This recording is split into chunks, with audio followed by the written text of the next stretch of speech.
ಏನ್ ಮಚ್ಚ ಫೋನೇ ಇಲ್ಲ. ನಿನ್ ಫೋನ್ ತೆಗ ನೈ ಮರಿಕೆ ನಂಗೆ ಫ್ರಸ್ಟ್ರೇಷನ್ ಆಯ್ತೈತ್ ನಂಗೆ. ಯಾಕೆ ಮಚ್ಚ ಏನಾಯ್ತು? ನಮ್ ಫ್ರೆಂಡ್ ಒಬ್ಬ ಗೋಳಿ ಮಗ ಬೆಳಗ್ಗೆ ಫೋನ್ ಮಾಡ್ಬಿಟ್ಟು ಮಚ್ಚ ಬೇಗ ಬಾ ಬಾಡಿಲಿ ಒಂಥರ ಆಗ್ತಿದೆ ಹಾಸ್ಪಿಟ್ಲ್ ಹೋಗ್ಬೇಕು ಅಂದ. ಸರಿ ಅಂತ ನಾನು ಹೋಗ್ಬಿಟ್ಟು ಹಾಸ್ಪಿಟ್ಲ್ ಕರ್ಕೊಂಡು ಹೋದೆ. ಅಲ್ಲಿ ನೋಡ್ರೆ ಆ ಗೋಳಿ ಮಗ ಡಾಕ್ಟರ್ ಹತ್ರ ಹೋಗ್ಬಿಟ್ಟು ಸರ್ ನಂಗೆ ದಿನಕ್ಕೆ 3 ಸತಿ ಮಾತ್ರ ಹೊಟ್ಟೆ ಇಸ್ತದೆ ಅಂತವ್ನೆ. ಯಾವ ಇವೆಲ್ಲ?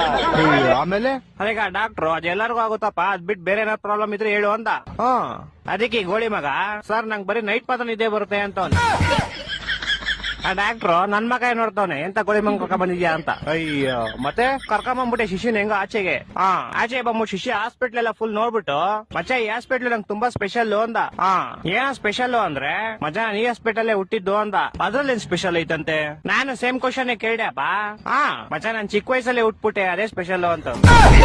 ನನ್ನ ಮಕ್ಕಳು ಒಂದೊಂದಲ್ಲ ಅದ್ ಬಿಡಪ್ಪ ಹೋಗ್ಲಿ. ಮಚ್ಚೆ ಹುಟ್ಟಿದ ತಕ್ಷಣ ನಂಗೊಂದ್ ಸೀಕ್ರೆಟ್ ಗೊತ್ತಾಯ್ತು ಅಂದ. ಏನ್ ಸೀಕ್ರೆಟ್ ಅಂದ್ರೆ ಮಚ್ಚೆ ಹುಟ್ಟಿದ ತಕ್ಷಣ ನೋಡ್ತೀನಿ ನೋಡಿದ್ರೆ ನಮ್ಮಮ್ಮ ಲೇಡೀಸು ನಮ್ಮಪ್ಪ ಜೆಂಟ್ಸು ಅಂತ. ಹೊಟ್ಟೆ ಎಷ್ಟು ಉರ್ಸ್ತಾವ್ರೋ ಆ ಪಕ್ವತ್ನ ನೋಡಿದ್ರೆ. ಮಚ್ಚ ಬಂದ ತಾಳ ಅವನೇ ಬಂದ. ಮಚ್ಚ ಏನ ಮಚ್ಚ ಗಾಡಿ ಏನೋ ಪ್ರಾಬ್ಲಮ್ ಆಗ್ಬಿಡೈತ್ ಮಚ್ಚ. ಏನಾಯ್ತಾ? ಮಚ್ಚ ಗಾಡಿ ಓಡಿಸಿದ್ರೆ ಟೈರ್ ತಿರುಗ್ತೈತೆ ಮಚ್ಚ.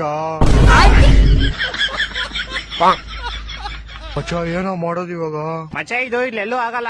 ಏರೋಪ್ಲೇನ್ ಟೈರ್ ರಿಪೇರಿ ಮಾಡ್ತಾ ಗೊತ್ತಾ? ಅಲ್ಲೇ ಹೋಗ್ಬೇಕು. ಅಲ್ಲಿಗೆ ಫೆಬ್ರವರಿ 30ನೇ ತಾರೀಕು ಹೋಗೋಣ ಸರಿನಾ?